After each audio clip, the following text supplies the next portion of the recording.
Hi, my name is Ritu Sharma. I am a certified and licensed fitness instructor and health coach. आज मैं आपके लिए बहुत ही important health topic लेके आई हूँ, that is thyroid disorder.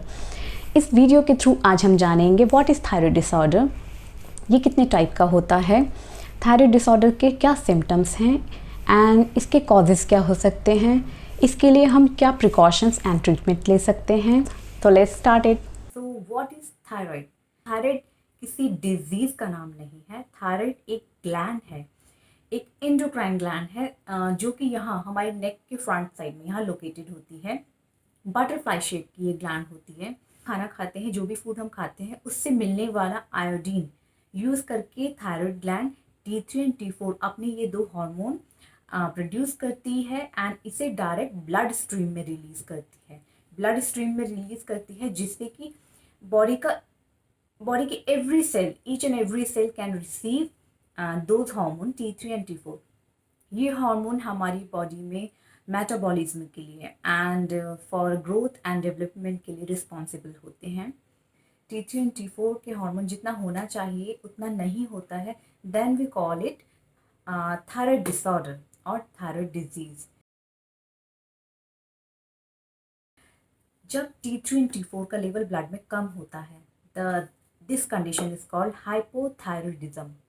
And जब T3 and T4 जो thyroid के जो हार्मोन्स हैं इनका लेवल ब्लड में ज़्यादा होता है, than it we call it hyperthyroidism. तो ये टू टाइप्स के होते हैं, हाइपोथायरॉयडिज्म एंड हाइपरथायरॉयडिज्म। आपने जब भी कभी थायराइड फंक्शंस टेस्ट करवाया हो तो आपने वहाँ पैरामीटर देखे हैं T3 एंड T4। इसके साथ एक पैरामीटर और होता है, that is TSH। What is TSH? TSH क्या है, इसको समझना भी हमारे लिए बहुत ज़रूरी है और इसके लिए आपको बॉडी की थोड़ा सा एनाटॉमी एंड फिजियोलॉजी को समझना होगा। TSH is thyroid stimulating hormone.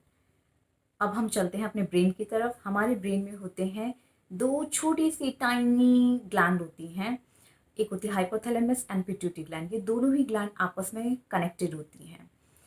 बहुत छोटी, मटर के दाने जितनी छोटी ग्लैंड्स होती हैं, बट काम बहुत बड़े होते हैं। जिसे आपने पिट्यूटरी ग्लैंड अगर सुना भी हो, इसे मास्टर ग्लैंड कहा जाता है बिकॉज ये आपकी बॉडी की और ग्लैंड्स के फंक्शंस को भी कंट्रोल करती है। तो होता क्या है, ब्लड में T3 एंड T4 का लेवल क्या है? सबसे पहले ये हाइपोथैलेमस सेंस करता है। हाइपोथैलेमस थायराइड ग्लैंड से डायरेक्ट कांटेक्ट नहीं करता है, डायरेक्ट कम्युनिकेट नहीं करता है, वो कम्युनिकेट करता है पिट्यूटरी ग्लैंड के थ्रू। तो हाइपोथैलेमस सेंस करता है ब्लड में T3 एंड T4 का लेवल, देन वो पिट्यूटरी ग्लैंड को एक TRH सिग्नल भेजता है और बोलता है आप थायराइड ग्लैंड को बताइए कि ब्लड में T3 एंड T4 का लेवल या तो कम करना है या फिर बढ़ाना है। लाइक अगर ब्लड में T3 एंड T4 का लेवल कम है तो हाइपोथैलेमस सेंस करता है, वो एक TRH सिग्नल पिट्यूटरी ग्लैंड को देता है कि आप थायराइड ग्लैंड को बताइए कि T3 एंड T4 का लेवल ब्लड में बहुत कम है और वो इस हार्मोन का प्रोडक्शन बढ़ाए, T3 एंड T4 का प्रोडक्शन बढ़ाए। इसके लिए पिट्यूटरी ग्लैंड क्या करती है? पिट्यूटरी ग्लैंड एक TSH हार्मोन रिलीज करती है, that is thyroid stimulating hormone. TSH increase करती है और वो TSH को बढ़ाकर रिलीज करती है ब्लड स्ट्रीम में to tell the thyroid gland कि उसे भी अपने T3 एंड T4 का लेवल बढ़ाना है। इसका ठीक अपोजिट, अगर ब्लड में T3 एंड T4 का लेवल बहुत ज़्यादा है तो हाइपोथैलेमस पिट्यूटरी ग्लैंड को ये बताता है कि ब्लड में T3 एंड T4 का लेवल बहुत ज़्यादा है। अब पिट्यूटरी ग्लैंड क्या करेगी? लेस TSH रिलीज करेगी to tell the thyroid gland to produce less T3 and T4। इसलिए आपने ये देखा होगा जब T3 एंड T4, जिसे हम बोलते हैं हाइपोथायरॉयडिज्म, इस केस में TSH आपकी रिपोर्ट में ज़्यादा आता है। एंड जो अदर कंडीशन है जिसे हम बोलते हैं हाइपरथायरॉयडिज्म, इस केस में T3 एंड T4 का लेवल ज़्यादा होता है बट TSH कम होता है। तो नाउ आई बिलीव, मुझे लगता है कि आपको ये तो समझ आ गया होगा ऐसा क्यों होता है। Let's talk about the possible causes can be. Causes हो सकते हैं, फर्स्ट स्ट्रेस हो सकता है कॉज, सेकेंड हो सकता है आपकी मेडिकल हिस्ट्री ऐसी रही हो कि किसी ने बहुत ऐसी मेडिसिन का कंजम्पशन किया है जिनका थायराइड ग्लैंड पर एडवर्स इफेक्ट पड़ा है। नेक्स्ट हो सकता है फैमिली हिस्ट्री किसी की ऐसी रही हो। इन फैमिली हिस्ट्री में से मेरा मतलब ये है कि इन दैट केस जो जेनेटिक थायराइड डिसऑर्डर जिसे हम बोलते हैं, in that case your body produces antibodies against your thyroid gland. अगर इन आपकी फैमिली में आपकी लाइक मदर अगर थायराइड इशू से सफ़र कर रहे हैं, then likely that you might be as well, because it run in the family. Next हो सकता है रेडिएशन थेरेपी। अगर किसी की रेडिएशन थेरेपी हुई है नेक और चेस्ट के अराउंड, तो भी उसका इफेक्ट आपके थायराइड ग्लैंड पे हो सकता है। नेक्स्ट हो सकता है डेफिशिएंसी ऑफ आयोडीन। अगर हम बात करें आज से 30 इयर्स पहले की, उस टाइम पे आपने दूरदर्शन में भी बहुत ऐड देखा होगा, आयोडीन वाला नमक यूज़ करें। जब से अवेयरनेस आई, आई थिंक अब तो सभी कंपनीज़ के नमक में आयोडीन होता है, बट केसेस अभी भी बहुत ज़्यादा हैं कंपेयर टू, अगर हम उस टाइम से कंपेयर करें तो अभी भी केसेस बहुत ज़्यादा हैं। आयोडीन डेफिशिएंसी नहीं है, तो फिर क्या कॉजेज़ हो सकते हैं? Radiation therapy, medical history, genetic, अगर हम इनकी बात करें तो ये केसेस बहुत कम होते हैं। तो जो हम जो बात करेंगे वो हम बात करेंगे जर्नल केसेस की, जो मैंने अपना एक्सपीरियंस देखा है। हमारे पास जो केसेस ज़्यादा आते हैं उनमें जो एज रहती है, एवरेज एज रहता है वो 20 to 30 एज ग्रुप के लोग जो फीमेल्स हैं वो ज़्यादा होती हैं। पहले देखा जाए तो ये मिडिल एज वीमेन में या फिर ओल्ड एज वीमेन में होता था। वैसे भी ये वीमेन में ज़्यादा होता है कंपेयर टू मेल के कंपैरिजन में 5 to 8 टाइम्स ज़्यादा वीमेन इफेक्ट होती हैं थायराइड डिसऑर्डर से। तो अगर हम बात करें कि अभी जो यंग फीमेल्स हैं, कॉलेज गोइंग गर्ल्स हैं, उनमें थायराइड का इश्यू क्यों है? मैंने अपना जो एक्सपीरियंस है, जो जितना भी देखा है अभी तक, it's completely related to lifestyle. हमारी जो लाइफस्टाइल, गलत लाइफस्टाइल है जिसे हम फॉलो करते हैं, बहुत बड़ा रीज़न है। एक बहुत बड़ा रीज़न जो मुझे लगा, that is wrong consumption of dietary oil, या फिर consumption of wrong dietary oil, that is refined oil.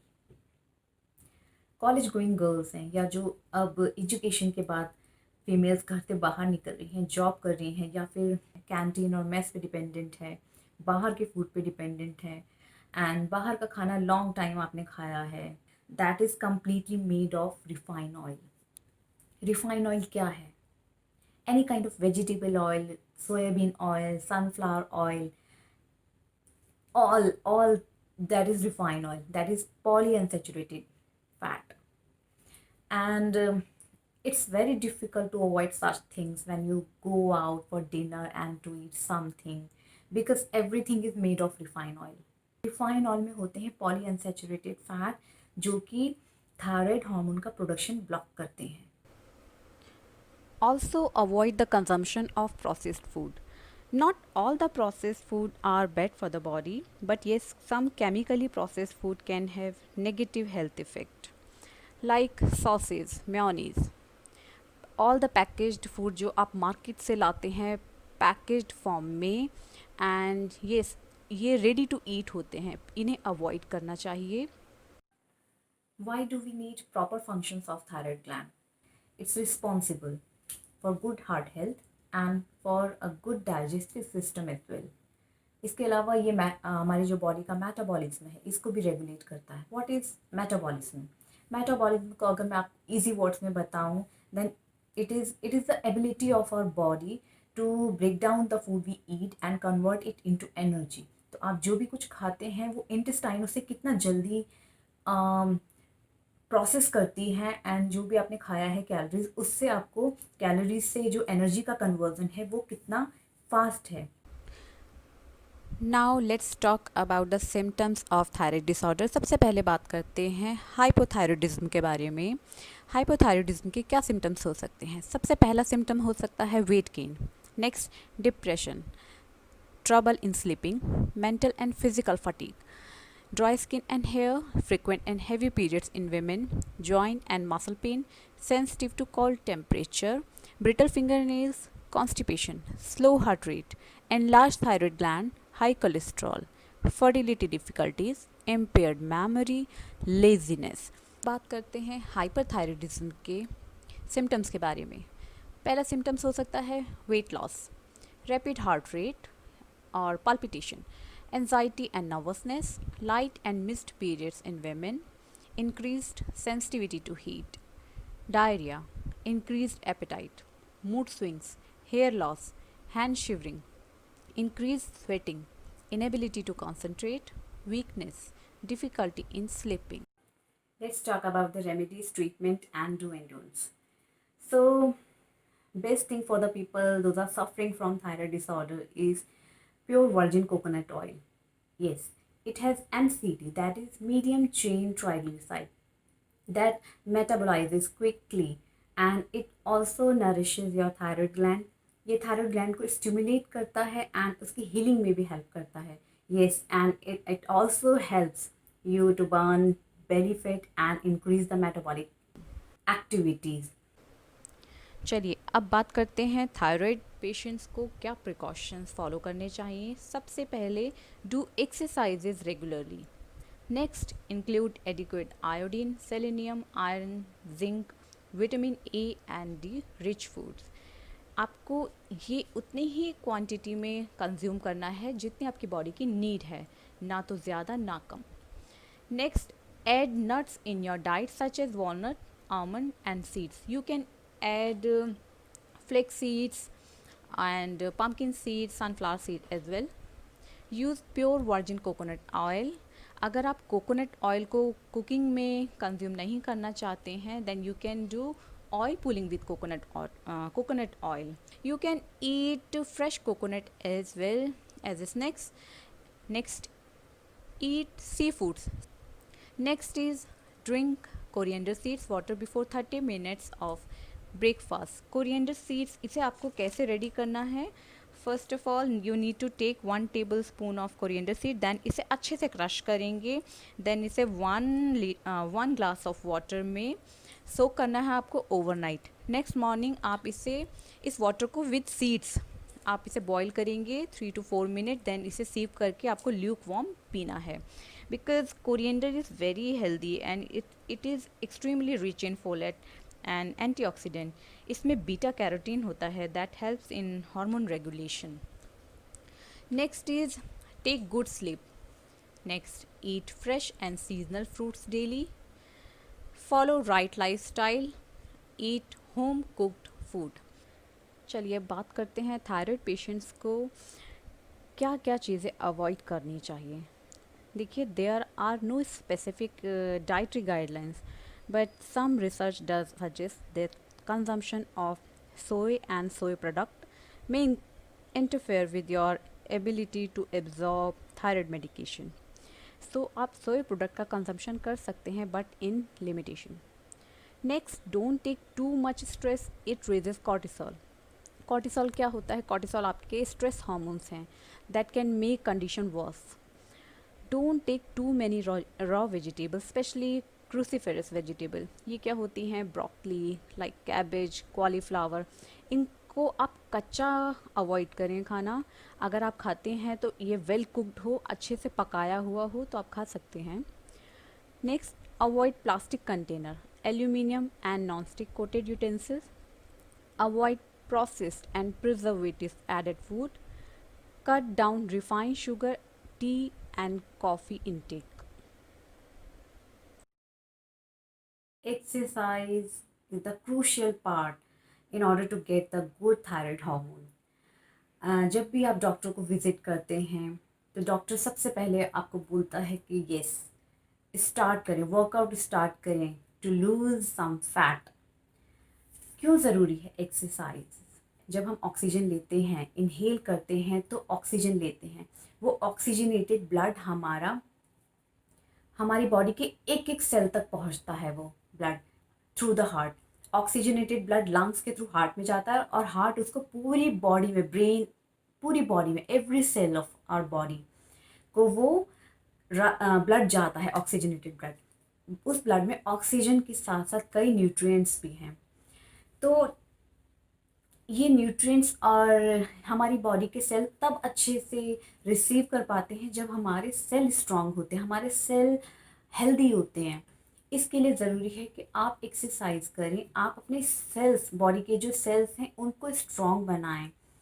ठीक है, तो कार्डियो के साथ क्या होता है, कार्डियो से आपका ब्लड सर्कुलेशन अच्छा होता है, ब्लड अच्छी तरह से पहुंचता है एक एक सेल के पास। बट सेल को स्ट्रॉन्ग करना ज़रूरी है। स्ट्रॉन्ग सेल के लिए क्या ज़रूरी है कि आप स्ट्रेंथ एक्सरसाइजेस करें, आप स्ट्रेंथ ट्रेनिंग करें। स्ट्रेंथ ट्रेनिंग बहुत इंपॉर्टेंट है अगर थायराइड की प्रॉब्लम आपको है तो। I am talking here about general cases. So it's not like that कि अगर एक को मिल्क प्रोडक्ट सूट करता है तो वो सबको करें, राइट। तो आप कुछ भी अगर फॉलो करना चाहते हैं या आपको कोई भी डाउट है तो आप अपने डॉक्टर से प्लीज़ इसे कंसल्ट करें, उन्हें एक लूप में रखें। Okay, and yes, I encourage everyone कि अपनी हेल्थ का ध्यान रखें। Take care everyone, and yes, next time we will meet with some other topic. Okay, thank you so much for watching this video till the end. Thank you so much.